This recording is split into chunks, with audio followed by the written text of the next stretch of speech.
ನಮಸ್ಕಾರ ವೀಕ್ಷಕರೇ, ರಾಶಿ ಭವಿಷ್ಯ ವಿಶೇಷ ನೇರ ಪ್ರಸಾರ ಕಾರ್ಯಕ್ರಮಕ್ಕೆ ಸ್ವಾಗತ. ನಾನು ವಿದ್ಯಾ ಮಲ್ನಾಡ್. ವೀಕ್ಷಕರೇ, ಇವತ್ತಿನ ಕಾರ್ಯಕ್ರಮದಲ್ಲಿ ನಾವು ಯಾವ ದೋಷಕ್ಕೆ ಯಾವ ಸಂಕಷ್ಟ ಎದುರಾಗುತ್ತೆ, ಹಾಗೆ ಆ ಸಂಕಷ್ಟವನ್ನ ತಿಳ್ಕೊಳ್ಳೋದಕ್ಕೆ, ಆ ಒಂದು ಸಂಕಷ್ಟದಿಂದ ದೂರ ಆಗೋಕೆ ಜಾತಕ ಫಲವನ್ನ ನೋಡ್ಬೇಕಾ ನಾವು, ಇದೆಲ್ಲದರ ಬಗ್ಗೆ ಮಾತನಾಡೋಣ. ಹಾಗೆ ಎಂದಿನಂತೆ ಇವತ್ತಿನ ದಿನ ಭವಿಷ್ಯ ಅಂದ್ರೆ ರಾಶಿಗಳ ದಿನ ಭವಿಷ್ಯ ಹೇಗಿರುತ್ತೆ ಅನ್ನೋದ ತಿಳ್ಕೊಳ್ಳೋಣ. ಎಂದಿನಂತೆ ಇವತ್ತು ಕೂಡ ನಮ್ಮ ಜೊತೆ ಖ್ಯಾತ ಜ್ಯೋತಿಷಿಗಳು, ಪ್ರೈಡ್ ಆಫ್ ಇಂಡಿಯಾ ಪ್ರಶಸ್ತಿ ಪುರಸ್ಕೃತರಾದ ಡಾಕ್ಟರ್ ಶ್ರೀ ಶ್ರೀಧರ್ ಭಟ್ಟಾಚಾರ್ಯ ಗುರೂಜಿ ಇದ್ದಾರೆ. ಮೊದಲಿಗೆ ಅವ್ರನ್ನ ಕಾರ್ಯಕ್ರಮಕ್ಕೆ ಸ್ವಾಗತ ಮಾಡ್ಕೊಳ್ಳೋಣ. ಬನ್ನಿ ಗುರೂಜಿ, ಕಾರ್ಯಕ್ರಮಕ್ಕೆ ಸ್ವಾಗತ ತಮಗೆ. ಓಂ ಪದ್ಮಪ್ರಿಯೆ ಪದ್ಮಿನಿ ಪದ್ಮಹಸ್ತೆ ಪದ್ಮಾಲಯೇ ಪದ್ಮದಲಾಯತಾಕ್ಷೆ ವಿಶ್ವಪ್ರಿಯೆ ವಿಶ್ವಮನೋನುಕೂಲೆ ತದ್ವಾದ ಪದ್ಮಂ ಮಹಿ ಸನ್ನಿಧತ್ವ ಮಹಾದೇವ್ಯೇ ಸ ವಿದ್ಮಹೇ ವಿಷ್ಣುಪತ್ನೈ ಚ ಧೀಮಹಿ ತನ್ನೋ ಲಕ್ಷ್ಮೀ ಪ್ರಚೋದಯಾತ್. ಪಬ್ಲಿಕ್ ಟಿವಿಯ ಸಮಸ್ತ ವೀಕ್ಷಕರಿಗೆ ಗುರೂಜಿ ಮಾಡುವ ನಮಸ್ಕಾರಗಳು. ಗುರುಜಿ, ಎಂದಿನಂತೆ ದ್ವಾದಶ ರಾಶಿಗಳ ಫಲಾನುಫಲ ತಿಳ್ಕೊಳ್ಳೋಣ. ಅದಕ್ಕೂ ಮುಂಚೆ ಇವತ್ತಿನ ಪಂಚಾಂಗ ಏನಿದೆ ಅಂತ ಪಬ್ಲಿಕ್ ಟಿವಿ ವೀಕ್ಷಕರಿಗೆ ತಿಳಿಸ್ಕೊಟ್ಬಿಡಿ ಗುರುಜಿ. ಈ ದಿನ ಪಂಚಾಂಗದ ಕಡೆ ನಾವು ಗಮನವನ್ನು ಕೊಟ್ಟಾಗ ವಿಳಂಬಿ ನಾಮ ಸಂವತ್ಸರ, ಉತ್ತರಾಯಣ, ಶಿಶಿರ ಋತು, ಮಾಘ ಮಾಸ, ಶುಕ್ಲ ಪಕ್ಷ, ದ್ವಿತೀಯ, ಬುಧವಾರ, ಧನಿಷ್ಠಾ ನಕ್ಷತ್ರ, ವರಿಯಾನ್ಯುಗ, ಬಾಲವಕರಣ. ಈ ದಿನ ರಾಹುಕಾಲವನ್ನು ನಾವು ನೋಡಿದಾಗ 37 ನಿಮಿಷದಿಂದ 2 ಗಂಟೆ 5 ನಿಮಿಷದವರೆಗೆ, ಗುಳಿಕ ಕಾಲ ಬೆಳಗ್ಗೆ 11 ಗಂಟೆ 10 ನಿಮಿಷದಿಂದ 12 ಗಂಟೆ 37 ನಿಮಿಷದವರೆಗೆ, ಯಮಗಂಡ ಕಾಲ ಬೆಳಗ್ಗೆ 8 ಗಂಟೆ 15 ನಿಮಿಷದಿಂದ 9 ಗಂಟೆ 42 ನಿಮಿಷದವರೆಗೆ. ಈ ದಿನ ಶುಭ ಸಮಯವನ್ನು ನಾವು ನೋಡಿದಾಗ ಬೆಳಗ್ಗೆ 9 ಗಂಟೆ 52 ನಿಮಿಷದಿಂದ 10 ಗಂಟೆ 19 ನಿಮಿಷದವರೆಗೆ ಶುಭ ಕಾರ್ಯಗಳನ್ನು ಮಾಡಬಹುದು. ಈ ದಿನ ಪಂಚಾಂಗ ಈ ರೀತಿ ಇದೆ. ಇನ್ನು ದ್ವಾದಶ ರಾಶಿಗಳ ಫಲಾನುಫಲ ನೋಡೋದಾದ್ರೆ ಗುರುಜಿ, ಯಾವ ರಾಶಿಯವರಿಗೆ ಯಾವ ರೀತಿ ಫಲ ಇದೆ, ಅಶುಭ ಇದೆ, ಯಾವ ರಾಶಿಯವರಿಗೆ, ಇದೆಲ್ಲದರ ಬಗ್ಗೆ ತಿಳಿಸ್ಕೊಟ್ಬಿಡಿ ಗುರುಜಿ. ಈ ದಿನ ದ್ವಾದಶ ರಾಶಿ ಗೋಚಾರ ಫಲಗಳತ್ತ ನಾವು ಗಮನವನ್ನು ಕೊಟ್ಟಾಗ ಮೊದಲಿಗೆ ಮೇಷರಾಶಿಗೆ. ಈ ಮೇಷರಾಶಿಯವರಿಗೆ ಈ ದಿನ ಹಣಕಾಸಿನ ವಿಚಾರದಲ್ಲಿ ಕಲಹಗಳಾಗ್ತಕ್ಕಂಥ ಸಾಧ್ಯತೆಗಳಿದೆ. ಸ್ವಲ್ಪ ಯಾರ್ಯಾರು ಲೇವಾದೇವಿ ವ್ಯವಹಾರಗಳನ್ನು ಮಾಡ್ಕೊಂಡಿದ್ದೀರೋ ಅಂಥವರು ಜಾಗೃತೆಯನ್ನು ವಹಿಸ್ತಕ್ಕಂಥ ಕೆಲಸವನ್ನ ಮಾಡಿ. ಎತ್ತವರ ಪ್ರೀತಿ ವಾತ್ಸಲ್ಯ ಅಧಿಕವಾಗ್ತಕ್ಕಂಥದ್ದು ಕೂಡ ಕಂಡು ಬರುತ್ತೆ. ಸ್ತ್ರೀಯರಿಂದ ಶುಭ ಸಮಾಚಾರವನ್ನು ಕೇಳತಕ್ಕಂಥ ಒಂದು ಶುಭ ದಿನ. ಕೆಲಸ ಕಾರ್ಯಗಳಲ್ಲಿ ನೀವು ಮಾಡ್ತಕ್ಕಂಥ ಕೆಲಸ ಕಾರ್ಯಗಳಲ್ಲಿ ಎಚ್ಚರಿಕೆಯನ್ನು ವಹಿಸ್ತಕ್ಕಂಥ ಕೆಲಸವನ್ನ ಮಾಡಿ. ಈ ದಿನ ನೀವು ಮಾಡಬೇಕಾಗಿರ್ತಕ್ಕಂಥ ಒಂದು ಪರಿಹಾರ, ಆದಿತ್ಯ ಹೃದಯ ಪಾರಾಯಣವನ್ನ ಮಾಡಿ, ಸೂರ್ಯ ನಮಸ್ಕಾರವನ್ನ ಮಾಡ್ತಕ್ಕಂಥ ಕೆಲಸವನ್ನ ಮಾಡಿ. ಇನ್ನು ವೃಷಭ ರಾಶಿ. ಈ ವೃಷಭ ರಾಶಿಯವರಿಗೆ ಈ ದಿನ ಭೂ ವ್ಯವಹಾರದಲ್ಲಿ ಬಹಳಷ್ಟು ಲಾಭಗಳಾಗ್ತಕ್ಕಂಥ ಒಂದು ದಿನವಾಗುತ್ತೆ. ಯಾರ್ಯಾರು ಕೃಷಿ ಚಟುವಟಿಕೆಯಲ್ಲಿ ತೊಡಗಿದ್ದೀರೋ, ಯಾರ್ಯಾರು ಭೂಮಿಯನ್ನು ನಂಬಿ ವ್ಯವಹಾರಗಳನ್ನ ಮಾಡ್ತಾ ಇದ್ದೀರೋ ಅಂತವರಿಗೆ ಬಹಳಷ್ಟು ಲಾಭಗಳು ಬರ್ತಕ್ಕಂಥ ಒಂದು ದಿನ. ಅಕಾಲ ಭೋಜನ ಪ್ರಾಪ್ತಿ. ಎಷ್ಟೇ ಹಣವನ್ನ ಇಟ್ಕೊಂಡಿರಿ, ಸಕಾಲಕ್ಕೆ ಆಹಾರವನ್ನು ಸ್ವೀಕರಿಸೋಕೆ ಸಾಧ್ಯ ಆಗಲ್ಲ. ಹಳೇ ಸ್ನೇಹಿತರ ಭೇಟಿಯನ್ನು ಮಾಡ್ತಕ್ಕಂಥ ಒಂದು ದಿನ. ಮಕ್ಕಳೊಂದಿಗೆ ಸಮಯವನ್ನ ಕಳೀತಕ್ಕಂಥ ದಿನವಾಗುತ್ತೆ.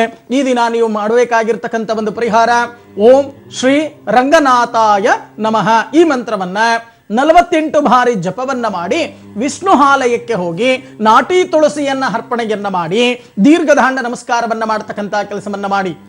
ಇನ್ನು ಮಿಥುನ ರಾಶಿ. ಈ ಮಿಥುನ ರಾಶಿಯವರಿಗೆ ಈ ದಿನ ಯಾರ್ಯಾರು ಉದ್ಯೋಗವನ್ನ ಮಾಡ್ತಾ ಇದ್ದೀರೋ, ಉದ್ಯೋಗದಲ್ಲಿ ಇರ್ತಕ್ಕಂಥವರಿಗೆ ಬಡ್ತಿ ಪ್ರಮೋಷನ್ ಲಭ್ಯವಾಗ್ತಕ್ಕಂಥ ಒಂದು ದಿನವಾಗುತ್ತೆ. ಮನೆಯಲ್ಲಿ ಕಿರಿಕಿರಿ ಆಗ್ತಕ್ಕಂಥ ಒಂದು ಸಾಧ್ಯತೆಗಳು, ಇಲ್ಲ ಸಲ್ಲದ ಅಪವಾದಗಳು ನಿಮ್ಮ ಮೇಲೆ ಬರ್ತಕ್ಕಂಥ ಸಾಧ್ಯತೆಗಳಿದೆ. ಜಾಗೃತೆಯನ್ನು ವಹಿಸಿ. ಹಿರಿಯರಿಂದ ಮನಃಶಾಂತಿ ಅಂತಕ್ಕಂಥದ್ದು ಲಭ್ಯವಾಗುತ್ತೆ. ಈ ದಿನ ನೀವು ಮಾಡಬೇಕಾಗಿರ್ತಕ್ಕಂಥ ಒಂದು ಪರಿಹಾರ, ಓಂ ದುರ್ಗಾಯೈ ನಮಃ ಈ ಮಂತ್ರವನ್ನ 54 ಬಾರಿ ಜಪವನ್ನ ಮಾಡಿ, ಉತ್ತರಾಭಿಮುಖವಾಗಿರ್ತಕ್ಕಂಥ ಅಮ್ಮನವರ ದೇವಾಲಯಕ್ಕೆ ಹೋಗಿ ಕುಂಕುಮಾರ್ಚನೆಯನ್ನ ಮಾಡಿ, ದೀರ್ಘದಾಂಡ ನಮಸ್ಕಾರವನ್ನ ಮಾಡ್ತಕ್ಕಂಥ ಕೆಲಸವನ್ನ ಮಾಡಿ. ಇನ್ನು ಕಟಕ ರಾಶಿ. ಈ ಕಟಕ ರಾಶಿಯವರಿಗೆ ಈ ದಿನ ದೇವತಾ ಕಾರ್ಯಗಳಲ್ಲಿ ಭಾಗಿಯಾಗ್ತಕ್ಕಂಥ ಒಂದು ಶುಭ ಯೋಗ. ಸ್ತ್ರೀಯರಿಗೆ ಬಹಳಷ್ಟು ಅನುಕೂಲ. ವಸ್ತ್ರ ಆಭರಣ ಪ್ರಾಪ್ತಿಯಾಗ್ತಕ್ಕಂಥ ಒಂದು ದಿನವಾಗತ್ತೆ. ಜೊತೆಗೆ ಆರೋಗ್ಯದಲ್ಲಿ ಸ್ವಲ್ಪ ಮಟ್ಟಿಗೆ ಚೇತರಿಕೆಯೂ ಕೂಡ. ಆದರೆ ಪ್ರಯಾಣ ಮಾಡ್ತಕ್ಕಂಥದ್ದೇನಾದರೂ ಇತ್ತು ಅಂತ ಅಂದ್ರೆ ಮುಂದೂಡ್ತಕ್ಕಂಥದ್ದು ತುಂಬಾ ಉತ್ತಮ. ಪ್ರಯಾಣದ ಸಮಯದಲ್ಲಿ ಬಹಳಷ್ಟು ತೊಂದರೆ ತಾಪತ್ರಯಗಳನ್ನು ನೀವು ಅನುಭವಿಸಬೇಕಾಗತ್ತೆ. ಈ ದಿನ ನೀವು ಮಾಡಬೇಕಾಗಿರ್ತಕ್ಕಂಥ ಒಂದು ಪರಿಹಾರ, ಓಂ ಮಹಾಗಣಪತಯೇ ನಮಃ ಅಥವಾ ಗಣಪತಯೇ ನಮಃ ಈ ಮಂತ್ರವನ್ನ 21 ಬಾರಿ ಜಪವನ್ನ ಮಾಡಿ, ಗಣೇಶನ ಆಲಯಕ್ಕೆ ಹೋಗಿ 21 ಅರ್ಕ ಪುಷ್ಪಗಳು ಅಂದ್ರೆ ಬಿಳಿ ಹೆಕ್ಕದ ಹೂವನ್ನ ಅರ್ಪಣೆಯನ್ನ ಮಾಡಿ, ದೀರ್ಘದಾಂಡ ನಮಸ್ಕಾರವನ್ನ ಮಾಡತಕ್ಕಂಥ ಕೆಲಸವನ್ನ ಮಾಡಿ. ಇನ್ನು ಸಿಂಹರಾಶಿ. ಈ ಸಿಂಹರಾಶಿಯವರಿಗೆ ಈ ದಿನ ಅನಿರೀಕ್ಷಿತ ಧನ ಲಾಭ. ನೀವು ಅಂದುಕೊಂಡೇ ಇರಲ್ಲ, ಯಾವುದೋ ಒಂದು ಮೂಲದಿಂದ ಧನ ಲಾಭಗಳು ಬರ್ತಕ್ಕಂಥದ್ದು ಕಂಡು ಬರುತ್ತೆ. ಉದ್ಯೋಗದಲ್ಲಿ ಒತ್ತಡ, ವರ್ಕ್ ಲೋಡ್ ಹೆಚ್ಚಾಗ್ತಕ್ಕಂಥದ್ದು ಕಂಡು ಬರುತ್ತೆ. ಜೀವನದಲ್ಲಿ ಜಿಗುಪ್ಸೆ ಅಂತಕ್ಕಂಥದ್ದು, ಅಯ್ಯೋ ಜೀವನನೇ ಬೇಡಪ್ಪ, ಸಾಕಾಗೋಗಿದೆ ಅಂತ ಯೋಚನೆಯನ್ನ ಮಾಡ್ತಕ್ಕಂಥ ಒಂದು ದಿನ. ಸ್ತ್ರೀಯರಿಗೆ ಬಹಳಷ್ಟು ಲಾಭ. ಪುಣ್ಯಕ್ಷೇತ್ರ ದರ್ಶನ ಮಾಡ್ತಕ್ಕಂಥ ಒಂದು ಶುಭ ಯೋಗ. ಯಾರ್ಯಾರು ವಿದ್ಯಾಭ್ಯಾಸವನ್ನ ಮಾಡ್ತಾ ಇದ್ದೀರೋ ವಿದ್ಯಾಭ್ಯಾಸವನ್ನ ಮಾಡ್ತಕ್ಕಂಥವರಿಗೆ ಪ್ರಗತಿ ಈ ದಿನ ಲಭ್ಯವಾಗತ್ತೆ. ಈ ದಿನ ನೀವು ಮಾಡಬೇಕಾಗಿರ್ತಕ್ಕಂಥ ಒಂದು ಪರಿಹಾರ ಶಿವ ಪಂಚಾಕ್ಷರಿಯ ಮಂತ್ರ ಓಂ ನಮಃ ಶಿವಾಯ. ಈ ಮಂತ್ರವನ್ನ 48 ಬಾರಿ ಜಪವನ್ನ ಮಾಡಿ ಶಿವಾಲಯಕ್ಕೆ ಹೋಗಿ ದೀರ್ಘದಾಂಡ ನಮಸ್ಕಾರವನ್ನ ಮಾಡ್ತಕ್ಕಂಥ ಕೆಲಸವನ್ನ ಮಾಡಿ.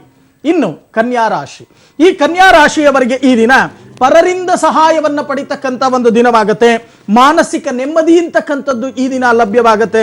ಎಲ್ಲ ಒಂದು ಕಡೆ ಋಣ ಬಾಧೆಯಿಂದ ಮುಕ್ತಿ ಆಗ್ತಕ್ಕಂಥ ಒಂದು ದಿನವಾಗತ್ತೆ. ದೂರ ಪ್ರಯಾಣ ಮಾಡ್ತಕ್ಕಂಥ ಸಾಧ್ಯತೆಗಳು ಕೂಡ ಹೆಚ್ಚಾಗಿ ಕಂಡು ಬರುತ್ತೆ.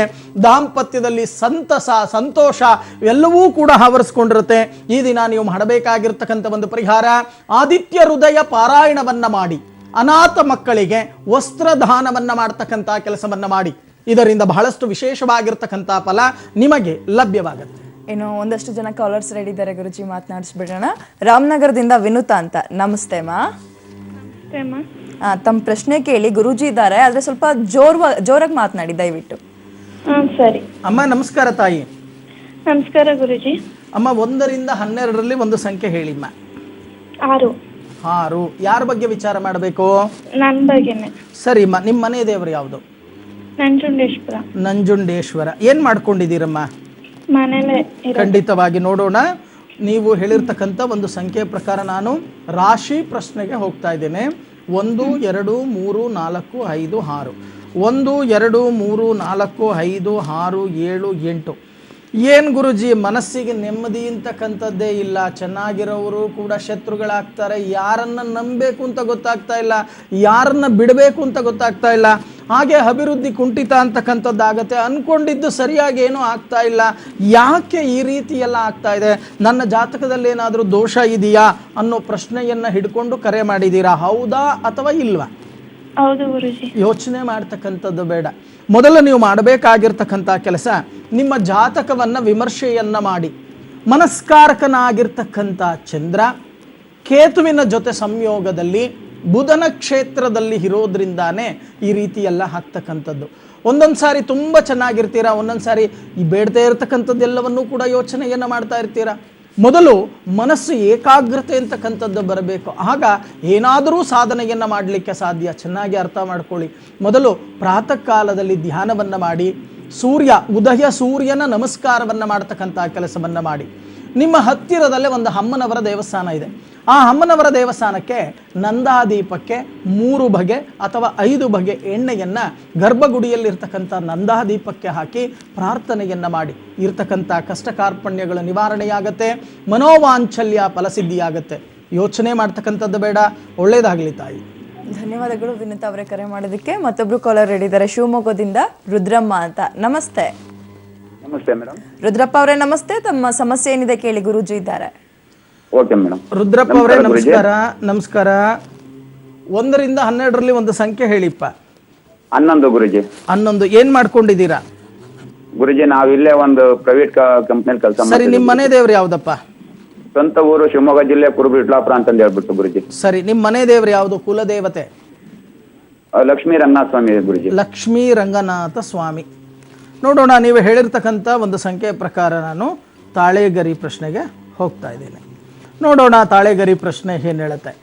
ಗುರುಜಿ, ಬಹಳಷ್ಟು ಆಸೆ ಆಕಾಂಕ್ಷೆಗಳನ್ನು ಇಟ್ಕೊಂಡಿದ್ದೀನಿ. ಕೈಗೆ ಬಂದಿದ್ದು ಬಾಯಿಗೆ ಬರಲ್ಲ, ಬರ್ತಕ್ಕಂಥ ಹಣ ಸಾಕಾಗಲ್ಲ, ಆರ್ಥಿಕ ಪರಿಸ್ಥಿತಿ ಬಹಳಷ್ಟು ಅಭಿವೃದ್ಧಿ ಅಂತಕ್ಕಂಥದ್ದು ಆಗ್ತಾ ಇಲ್ಲ, ಹದಗೆಡ್ತಾ ಇದೆ.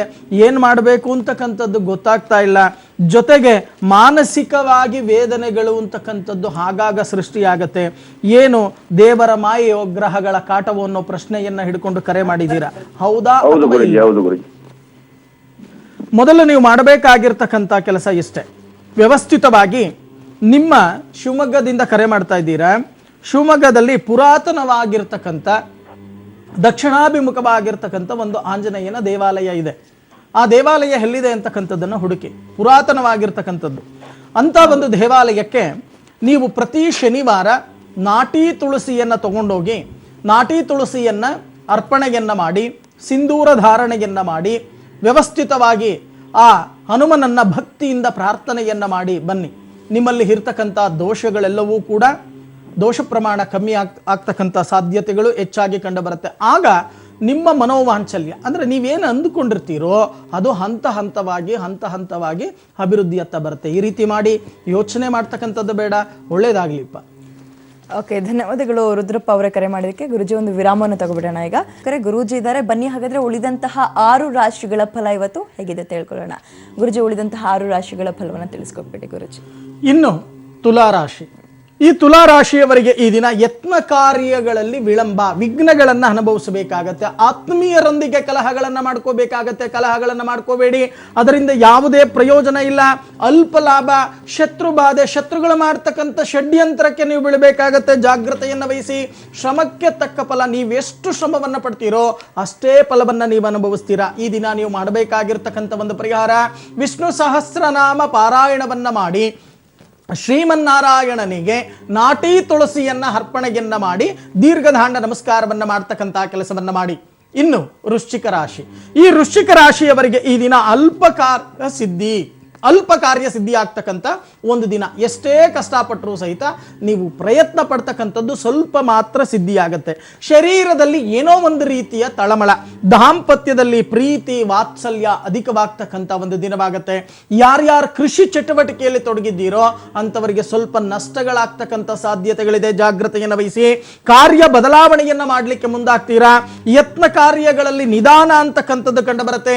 ಈ ದಿನ ನೀವು ಮಾಡಬೇಕಾಗಿರ್ತಕ್ಕಂಥ ಒಂದು ಪರಿಹಾರ, ಲಲಿತ ಸಹಸ್ರನಾಮ ಪಾರಾಯಣವನ್ನ ಮಾಡಿ ಕನ್ಯಾಮಣಿಗೆ ಪಾದ ಪೂಜೆಯನ್ನ ಮಾಡಿ ನಮಸ್ಕಾರವನ್ನ ಮಾಡ್ತಕ್ಕಂಥ ಕೆಲಸವನ್ನ ಮಾಡಿ. ಇನ್ನು ಧನುಸ್ಸು ರಾಶಿ. ಈ ಧನುಸ್ಸು ರಾಶಿಯವರಿಗೆ ಈ ದಿನ ಕೆಲಸ ಕಾರ್ಯಗಳಲ್ಲಿ ಅಧಿಕ ಒತ್ತಡ, ವರ್ಕ್ ಲೋಡ್ ಅಂತಕ್ಕಂಥದ್ದು ಅಧಿಕವಾಗ್ತಕ್ಕಂಥ ಒಂದು ದಿನವಾಗುತ್ತೆ. ಖರ್ಚುಗಳು ಹೆಚ್ಚಾಗ್ತಕ್ಕಂಥ ಒಂದು ದಿನ. ಎಷ್ಟೇ ಹಣ ಬಂದರೂ ಕೂಡ ನಿಮ್ಮ ಕೈಯಲ್ಲಿ ನಿಲ್ಲಲ್ಲ. ಈ ದಿನ ಖರ್ಚನ್ನ ಹೆಚ್ಚಾಗಿ ಮಾಡ್ತೀರಾ. ಉಳಿತಾಯದ ಬಗ್ಗೆ ಗಮನವನ್ನು ಹರಿಸಿ. ಗೆಳೆಯರಿಂದ ಸಹಾಯವನ್ನ ಅಪೇಕ್ಷೆ ಪಡ್ತೀರಾ. ಜೊತೆಗೆ ಪಿತ್ರಾರ್ಜಿತವಾಗಿ ಆಸ್ತಿ ಪ್ರಾಪ್ತಿಯಾಗ್ತಕ್ಕಂಥ ಒಂದು ದಿನವಾಗುತ್ತೆ. ಈ ದಿನ ನೀವು ಮಾಡಬೇಕಾಗಿರ್ತಕ್ಕಂಥ ಒಂದು ಪರಿಹಾರ, ಕಣ್ಣಿಲ್ದೇ ಇರ್ತಕ್ಕಂಥ ಮಕ್ಕಳಿಗೆ, ಅಂಧ ಮಕ್ಕಳಿಗೆ ಅನ್ನದಾನವನ್ನ ಮಾಡ್ತಕ್ಕಂಥ ಕೆಲಸವನ್ನ ಮಾಡಿ. ಇನ್ನು ಮಕರ ರಾಶಿ. ಈ ಮಕರ ರಾಶಿಯವರಿಗೆ ಈ ದಿನ ವಾದ ವಿವಾದಗಳಿಂದ ದೂರ ಇರಿ. ಯಾರಾದರೂ ಮಾತಾಡಬೇಕಾದ್ರೆ ಮಧ್ಯದಲ್ಲಿ ಮೂಗು ತೂರಿಸ್ಕೊಂಡು ಹೋಗ್ತಕ್ಕಂಥ ಕೆಲಸವನ್ನ ಮಾಡಬೇಡಿ. ಕೌಟುಂಬಿಕ ಜೀವನದಲ್ಲಿ ನೆಮ್ಮದಿ ಅಂತಕ್ಕಂಥದ್ದು ಈ ದಿನ ಲಭ್ಯವಾಗುತ್ತೆ. ಆದರೆ ಸ್ವಲ್ಪ ಹಣಕಾಸಿಗೆ ತೊಂದರೆಗಳಾಗ್ತಕ್ಕಂಥ ಸಾಧ್ಯತೆಗಳಿದೆ. ಅನಗತ್ಯ ಖರ್ಚುಗಳ ಬಗ್ಗೆ ನಿಯಂತ್ರಣವನ್ನು ಮಾಡುವುದು ತುಂಬ ಅತ್ಯಗತ್ಯ. ಈ ದಿನ ನೀವು ಮಾಡಬೇಕಾಗಿರ್ತಕ್ಕಂಥ ಒಂದು ಪರಿಹಾರ, ಹನುಮ ಚಾಲೀಸ ಪಾರಾಯಣವನ್ನ ಮಾಡಿ ಆಂಜನೇಯನಿಗೆ ದೀರ್ಘದಾಂಡ ನಮಸ್ಕಾರವನ್ನ ಮಾಡ್ತಕ್ಕಂಥ ಕೆಲಸವನ್ನ ಮಾಡಿ. ಇನ್ನು ಕುಂಭರಾಶಿ. ಈ ಕುಂಭರಾಶಿಯವರಿಗೆ ಈ ದಿನ ಧರ್ಮ ಕಾರ್ಯದಲ್ಲಿ ಆಸಕ್ತಿ ಹೆಚ್ಚಾಗ್ತಕ್ಕಂಥ ಒಂದು ದಿನವಾಗುತ್ತೆ. ಆರೋಗ್ಯದಲ್ಲಿ ಚೇತರಿಕೆ, ಅಮೂಲ್ಯವಾದ ವಸ್ತುಗಳನ್ನು ಖರೀದಿಯನ್ನ ಮಾಡ್ಕೊಳ್ತಕ್ಕಂಥ ಒಂದು ದಿನ. ಗೌರವ ಪ್ರಾಪ್ತಿಯಾಗತ್ತೆ. ಸುಖ ಭೋಜನ ಪ್ರಾಪ್ತಿಯಾಗ್ತಕ್ಕಂಥ ಒಂದು ದಿನವಾಗತ್ತೆ. ಈ ದಿನ ನೀವು ಮಾಡಬೇಕಾಗಿರ್ತಕ್ಕಂಥ ಒಂದು ಪರಿಹಾರ, ಬಡ ನವ ದಂಪತಿಗಳಿಗೆ ಅಂದ್ರೆ ಹೊಸ ದಂಪತಿಗಳಿಗೆ, ಹೊಸದಾಗಿ ಮದುವೆ ಆಗ್ತಕ್ಕಂಥವರಿಗೆ ಮಾಂಗಲ್ಯ ದಾನ ಮಾಡ್ತಕ್ಕಂಥ ಕೆಲಸವನ್ನ ಮಾಡಿ. ಇದರಿಂದ ಬಹಳಷ್ಟು ಅನುಕೂಲಗಳನ್ನು ನೀವು ಪಡಿತೀರಾ. ಇನ್ನು ಮೀನರಾಶಿ. ಈ ಮೀನರಾಶಿಯವರಿಗೆ ಈ ದಿನ ಸ್ನೇಹಿತರಿಂದ ನಿಂದನೆಗೆ ಒಳಗಾಗಬೇಕಾಗತ್ತೆ. ಮಾನಸಿಕ ಚಿಂತೆ, ಮನಕ್ಲೇಶ, ಮನಸ್ಸನ್ನು ಕೆಡಿಸ್ಕೊಂಡ್ಬಿಡ್ತೀರಾ. ಮನಸ್ಸಿನ ಮೇಲೆ ದುಷ್ಟ ಪರಿಣಾಮಗಳು ಬೀರ್ತಕ್ಕಂಥ ಒಂದು ದಿನ. ಶುಭ ಕಾರ್ಯದ ಮಾತುಕತೆಯ ಮಾಡಲಿಕ್ಕೆ ಮುಂದಾಗ್ತೀರಾ. ಯಾರ್ಯಾರು ಕೃಷಿ ಚಟುವಟಿಕೆಯಲ್ಲಿ ತೊಡಗಿದ್ದೀರೋ ಅಂಥವರಿಗೆ ಬಹಳಷ್ಟು ಉತ್ತಮವಾಗಿರ್ತಕ್ಕಂಥ ಫಲ. ಚೋರಾಗ್ನಿ ಭೀತಿ, ಅಗ್ನಿಯಿಂದ ಸ್ವಲ್ಪ ತೊಂದರೆ ಅಂತಕ್ಕಂಥದ್ದು ಕಂಡು ಬರುತ್ತೆ. ಸ್ವಲ್ಪ ಬೆಂಕಿಯಿಂದ ದೂರ ಇರ್ತಕ್ಕಂಥ ಕೆಲಸವನ್ನ ಮಾಡಿ. ಈ ದಿನ ನೀವು ಮಾಡಬೇಕಾಗಿರ್ತಕ್ಕಂಥ ಒಂದು ಪರಿಹಾರ, ಓಂ ನರಸಿಂಹಾಯ ನಮಃ ಈ ಮಂತ್ರವನ್ನ 108 ಬಾರಿ ಜಪವನ್ನ ಮಾಡಿ ಲಕ್ಷ್ಮೀ ನರಸಿಂಹನ ಆಲಯಕ್ಕೆ ಹೋಗಿ ದೀರ್ಘದಾಂಡ ನಮಸ್ಕಾರವನ್ನ ಮಾಡ್ತಕ್ಕಂಥ ಕೆಲಸವನ್ನ ಮಾಡಿ. ಇದರಿಂದ ಬಹಳಷ್ಟು ವಿಶೇಷವಾಗಿರ್ತಕ್ಕಂಥ ಫಲ ನಿಮಗೆ ಲಭ್ಯವಾಗುತ್ತೆ. ಓಕೆ ಗುರುಜಿ, ಮತ್ತೊಬ್ರು ಕಾಲರ್ ಇದ್ದಾರೆ, ಮಾತನಾಡಿಸ್ಬಿಡೋಣ. ಗೋಪಿನಾಥ್ ಅಂತ ಬೆಂಗಳೂರಿನಿಂದ. ನಮಸ್ತೆ ಮೇಡಮ್. ನಮಸ್ಕಾರ ಮೇಡಮ್. ತಮ್ಮ ಸಮಸ್ಯೆ ಏನಿದೆ ಕೇಳಿ ಗೋಪಿನಾಥ್ ಅವರೇ, ಗುರೂಜಿ ಇದ್ದಾರೆ. ಗೋಪಿನಾಥ್ ಅವರೇ ನಮಸ್ಕಾರ. ನಮಸ್ಕಾರ. 1 ರಿಂದ 12ರಲ್ಲಿ ಒಂದು ಸಂಖ್ಯೆ ಹೇಳಿಪ್ಪ. 4. ನಿಮ್ಮ ಮನೆ ದೇವರು ಯಾವುದು? ಲಕ್ಷ್ಮೀ ನರಸಿಂಹ ಸ್ವಾಮಿ. ಲಕ್ಷ್ಮೀ ನರಸಿಂಹ. ಏನ್ ಮಾಡ್ಕೊಂಡಿದ್ದೀರಪ್ಪ? ಎಲೆಕ್ಟ್ರಿಷಿಯನ್ ಸ್ವಾಮಿ. ಖಂಡಿತವಾಗಿ ನೋಡೋಣ. ನೀವು ಹೇಳಿರ್ತಕ್ಕಂಥ ಒಂದು ಸಂಖ್ಯೆಯ ಪ್ರಕಾರ ನಾನು ತಾಳೆಗರಿ ಪ್ರಶ್ನೆಗೆ ಹೋಗ್ತಾ ಇದ್ದೇನೆ. ನೋಡೋಣ ತಾಳೆಗರಿ ಪ್ರಶ್ನೆ ಏನ್ ಹೇಳುತ್ತೆ. ಗುರುಗಳೇ, ಬಹಳಷ್ಟು ಕಷ್ಟಪಟ್ಟು ಕೆಲಸ ಮಾಡ್ತೇನೆ, ಆದರೆ ಅನ್ಕೊಂಡಿದ್ದು ಯಾವುದೂ ಕೂಡ ಸರಿಯಾಗಿ ಕೈಗೆ ಬರಲ್ಲ. ಶತ್ರುಗಳು, ಹಿತಶತ್ರುಗಳ ತೊಂದರೆ ಆಗಾಗ ಇದರಿಂದ ತತ್ತರಿಸ್ತಾ ಇದ್ದೇನೆ. ಈಗಾಗಲೇ ತತ್ತರಿಸಿಯೂ ಕೂಡ ಇದ್ದೇನೆ. ಕೈಯಲ್ಲಿ ದುಡ್ಡೇನಿಲ್ಲಲ್ಲ, ಆರ್ಥಿಕ ಪರಿಸ್ಥಿತಿ ಅನುಕೂಲಗಳು ಸರಿಯಾಗಿ ಆಗ್ತಾ ಇಲ್ಲ. ಕೆಲಸಗಳು ಬಂದರೆ ದುಡ್ಡು ಬರಲ್ಲ, ದುಡ್ಡು ಬಂದರೆ ಕೆಲಸ ಬರಲ್ಲ. ಇಂಥ ಒಂದು ಪರಿಸ್ಥಿತಿಗಳನ್ನು ಈಗಾಗಲೇ ಎದುರಿಸ್ತಾ ಇದ್ದೀನಿ. ನನ್ನ ಜೀವನದಲ್ಲಿ ನಾನೂ ಕೂಡ ನನ್ನ ಆಸೆ ಆಕಾಂಕ್ಷೆಗಳು ಯಾವತ್ತು ಈಡೇರುತ್ತೆ, ನಾನೂ ಕೂಡ ಅಭಿವೃದ್ಧಿ ಯಾವತ್ತಾಗ್ತೀನಿ ಅನ್ನೋ ಪ್ರಶ್ನೆಯನ್ನು ಹಿಡ್ಕೊಂಡು ಕರೆ ಮಾಡಿದ್ದೀರಾ. ಹೌದಾ ಅಥವಾ ಇಲ್ವಾ? ಹೌದು ಸ್ವಾಮಿ. ಯೋಚನೆ ಮಾಡ್ತಕ್ಕಂಥದ್ದು ಬೇಡ. ಮೊದಲು ನೀವು ಮಾಡಬೇಕಾಗಿರ್ತಕ್ಕಂಥ ಕೆಲಸ, ನಿಮ್ಮ ಜಾತಕದ ಪ್ರಕಾರ ಕರ್ಮಸ್ಥಾನಾಧಿಪತಿ ಆಗಿರ್ತಕ್ಕಂಥವನು ಶತ್ರು ಭಾವದಲ್ಲಿದ್ದಾನೆ. ಹಾಗಾಗಿ ಪೆನ್ನು ಪೇಪರ್ ಇದ್ರೆ ಬರ್ಕೊಳ್ಳಿ. ನಾರಸಿಂಹ ಸುದರ್ಶನ ಜಪ, ನಾರಸಿಂಹ ಸುದರ್ಶನ ಹೋಮವನ್ನ ಒಂದು ಅರಣ್ಯ ಪ್ರದೇಶ ಅಥವಾ ನದಿ ತೀರ ಪ್ರತ್ಯೇಕವಾಗಿ ಏಕಾಗ್ರತೆಯಿಂದ ಭಕ್ತಿಭಾವದಿಂದ ಆಚರಣೆಯನ್ನ ಮಾಡಿ ಅದರಲ್ಲಿ ಬರ್ತಕ್ಕಂಥ ರಕ್ಷೆಯನ್ನ ಪ್ರತಿನಿತ್ಯ ಹಣೆಯಲ್ಲಿ ಧರಿಸ್ಕೊತಾ ಬನ್ನಿ. ಹಂತ ಹಂತವಾಗಿ ಅಭಿವೃದ್ಧಿಯತ್ತ ಬರ್ತೀರಾ. ಯೋಚನೆ ಮಾಡ್ತಕ್ಕಂಥದ್ದು ಬೇಡ. ಒಳ್ಳೇದಾಗ್ಲಿಪ್ಪ. ಓಕೆ, ಧನ್ಯವಾದಗಳು ಕರೆ ಮಾಡಿದ್ದಕ್ಕೆ. ಗುರುಜಿ, ಇನ್ನೊಂದು ವಿರಾಮನ ತಗೋಬಿಡೋಣ.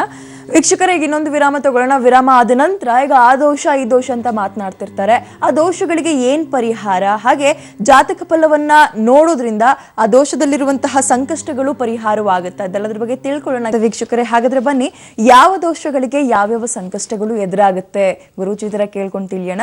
ಗುರುಜಿ, ಈಗ ಸಾಕಷ್ಟು ಜನ ಹೇಳ್ತಾ ಇರ್ತಾರೆ, ಅವರ ಭವಿಷ್ಯವನ್ನ ತೋರಿಸ್ಬೇಕಾದ್ರೆ ಆ ದೋಷ ಇದೆ ನಿಮಗೆ, ಈ ದೋಷ ಅಂತ ಇರ್ತಾರೆ, ಅದರಿಂದನೇ ಕಷ್ಟಗಳು ಬಂದಿದೆ ಅಂತ ಕೂಡ ಮಾತನಾಡ್ತಿರ್ತಾರೆ.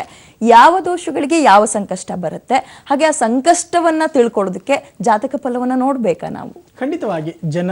ಜನನಿ ಜನ್ಮ ಸೌಖ್ಯಾನ ವರ್ಧದಿ ಕುಲ ಸಂಪದ ಅಂತ ಹೇಳಿ ನಾವೇನ್ ಮಾಡ್ತೇವೆ, ಒಂದು ಜಾತಕವನ್ನ ಬರಿತಕ್ಕಂಥ ಸಮಯದಲ್ಲಿ ಆ ಶ್ಲೋಕವನ್ನ ಬರೆದು ನಂತರ ಮುಂದುವರಿಸ್ತೀವಿ. ಆ ಜಾತಕ ಅಂತಕ್ಕಂಥದ್ದಷ್ಟೇ. ಕನ್ನಡಿ ಇದ್ದಾಗೆ. ಜ್ಯೋತಿಷ್ಯ ಅಂದ್ರೆ ಏನು? ಜ್ಯೋತಿ ಅಂದ್ರೆ ಬೆಳಕು, ಶ ಅಂದ್ರೆ ಕತ್ತಲು. ಈ ಕತ್ತಲನ್ನ ಹೋಗಲಾಡಿಸ್ತಕ್ಕಂಥ ವಿದ್ಯೆಯೇ ಜ್ಯೋತಿಷ್ಯ. ನಿಜವಾದ ಜ್ಯೋತಿಷ್ಯ ಇವತ್ತಿಗೂ ಕೂಡ ಇದೆ. ಆ ಜ್ಯೋತಿಷ್ಯವನ್ನ ಅಧ್ಯಯನವನ್ನ ಮಾಡಿರ್ತಕ್ಕಂಥವರು ಸರಿಯಾದ ದೋಷಗಳನ್ನ ಗುರುತಿಸಿದ್ದಾರೆ. ಉದಾಹರಣೆಯನ್ನ ನಾವು ತಗೊಂಡಾಗ ನೋಡಿ, ಕಾಲಸರ್ಪದೋಷ. ಪಾಪ ಎಷ್ಟೋ ಜನಕ್ಕೆ ಗೊತ್ತಿಲ್ಲ. ಯಾರೋ ನಾಗದೋಷ, ಕಾಲಸರ್ಪದೋಷ ಅಂತ ಅಂದ್ರೆ ಎಲ್ಲರೂ ಹೋಗೋದು ಸಾಮೂಹಿಕವಾಗಿ ಕೂತ್ಕೊಂಡು ಪೂಜೆ ಮಾಡ್ತಕ್ಕಂಥ ಕೆಲಸವನ್ನ ಮಾಡ್ತಾರೆ. ಆದ್ರೆ ದ್ವಾದಶ ವಿಧಿಯಲ್ಲಿ ವಿಧಿವಿಧಾನಗಳು ಅಂತಕ್ಕಂಥದ್ದಿದೆ. ಅಂದ್ರೆ 12 ವಿಧದ ಕಾಲ ಸರ್ಪ ದೋಷಗಳಿದೆ.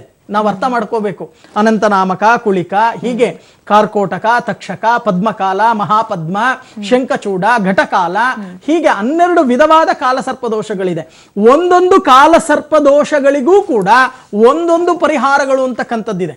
ಆದ್ರೆ ಪರಿಹಾರ ಅಂತಕ್ಕಂಥದ್ದು ಹೇಳಿದ ತಕ್ಷಣ, ಪರಿಹಾರ ಮಾಡಿದ ತಕ್ಷಣ ಎಲ್ಲ ಆಗೋಗುತ್ತಾ? ಖಂಡಿತವಾಗಿ ಇಲ್ಲ. ನೋಡಿ, ನಾವು ಭಗವದ್ಗೀತೆಯಲ್ಲಿ ಒಂದು ಶ್ಲೋಕ ಹೇಳ್ತೇವೆ, ಕರ್ಮಣ್ಯೇವಾಧಿಕಾರಸ್ಯ ಮಹಾಫಲೇಶು ಕದಾಶನಃ. ಹೌದಲ್ವಾ? ಅಂದ್ರೆ ನಾವು ಮಾಡಿದ್ದುಣ್ಣೋ ಮಹಾರಾಯ, ನಾವೇನ್ ಮಾಡ್ತೀವೋ ಅದನ್ನು ನಾವು ಅನುಭವಿಸಲೇಬೇಕು. ಹಾಗೆ ನಮಗೆ ಇರ್ತಕ್ಕಂಥ ಜಾತಕದಲ್ಲಿ ಇರ್ತಕ್ಕಂಥ ದೋಷವನ್ನ ಯಾರು ಜಾತಕನಿರ್ತಾನೋ ಅವನೇ ಕೂತು ಶ್ರದ್ಧಾ ಭಕ್ತಿ ಏಕಾಗ್ರತೆಯಿಂದ ಆಚರಣೆಗಳನ್ನ ಪರಿಹಾರಗಳನ್ನ ಮಾಡಬೇಕೇ ವಿನಃ ಇವರ ಹೆಸರಲ್ಲಿ ಯಾರೋ ಮಾಡಿದರೆ ಖಂಡಿತವಾಗಿ ಪರಿಹಾರ ಆಗಲ್ಲ. ಅದು ಸಾರ್ವಜನಿಕ ಕ್ಷೇತ್ರದಲ್ಲಿ ಬಹಳಷ್ಟು ಇವತ್ತು ಹೊಗೆ ಹಾಡ್ತಾ ಇರ್ತಕ್ಕಂಥದ್ದು. ಗುರುಜಿ ಯಾರೋ ಹೇಳಿದ್ರು, ಜ್ಯೋತಿಷ್ಯರು ನಮಗೆ ನವಗ್ರಹ ಶಾಂತಿ ಮಾಡಿಸಿ ಅಂತ ಹೇಳಿದ್ರು, ಅದಕ್ಕೆ ದುಡ್ಡು ಕಟ್ಬಿಟ್ಟು ಬಂದೆ ನಾನು, ಆದ್ರೂ ಕೂಡ ನನಗೇನು ಕಷ್ಟ ಪರಿಹಾರ ಆಗ್ಲಿಲ್ಲ ಅಂತ ಬಹಳಷ್ಟು ಜನ ಹೇಳ್ತಾ ಇರ್ತಾರೆ. ಕಂಪ್ಲೇಂಟ್ ಕೂಡ ಮಾಡ್ತಾ ಇರ್ತಾರೆ ನಮ್ಮ ಹತ್ರ ಬಂದು.